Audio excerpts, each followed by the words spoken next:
planet is probably one of the most vital creations in our lives. For us to simply regard it as someone else's responsibility is one of the most irresponsible things we can do.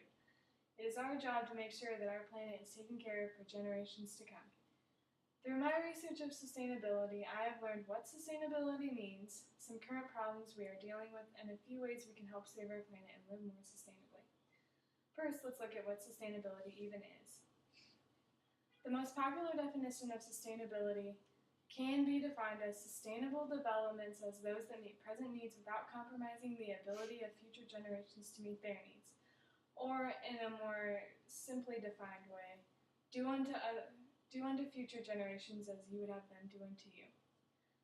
Scientists have many concerns about our future, some of which include our ozone layer, which is slowly decreasing as it continues to deplete.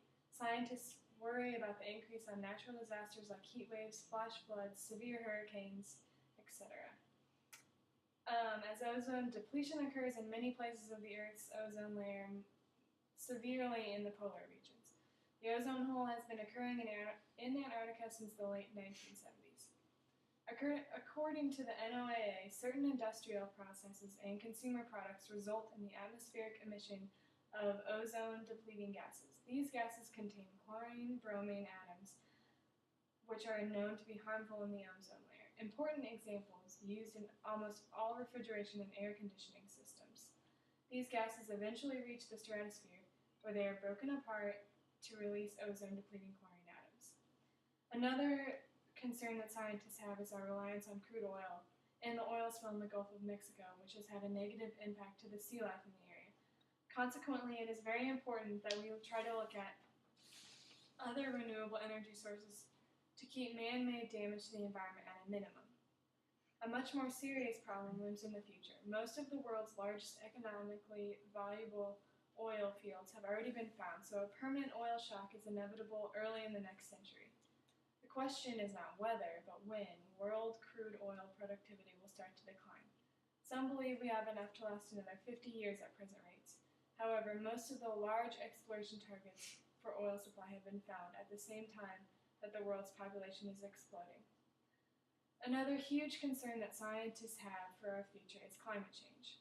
Climate change is defined as a long-term change in the statistical distribution of weather patterns over periods of time that range from decades to millions of years.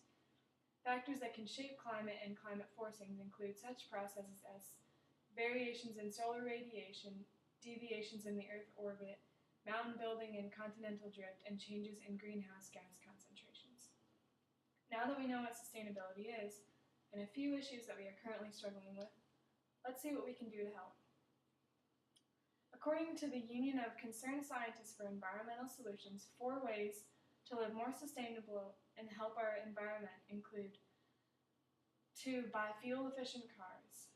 It's important when the next time you buy a car to look for the one with the best fuel economy in its class. The vehicle you drive has the single largest impact on climate change of any action you take.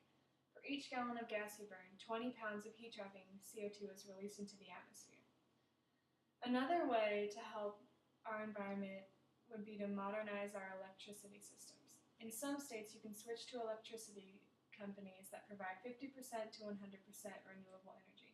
In other states, offer green power choices. Ask your electric company to provide you with Green E certified renewable power. A third way is to increase energy efficiency.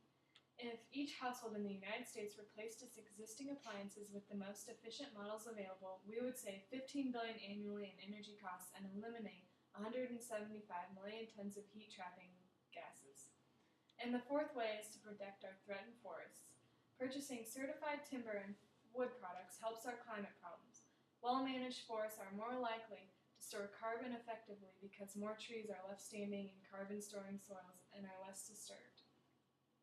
In conclusion, I think it is very important for people to be aware of the importance of living sustainable and what we can do to help our planet for future generations.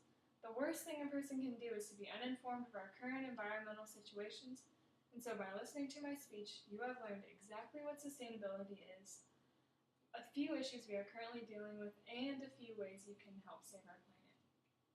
And I have only briefly described a few simple things that can be done, And I hope that by listening, I may have encouraged everyone to become more involved in finding environmental solutions and to live more sustainably.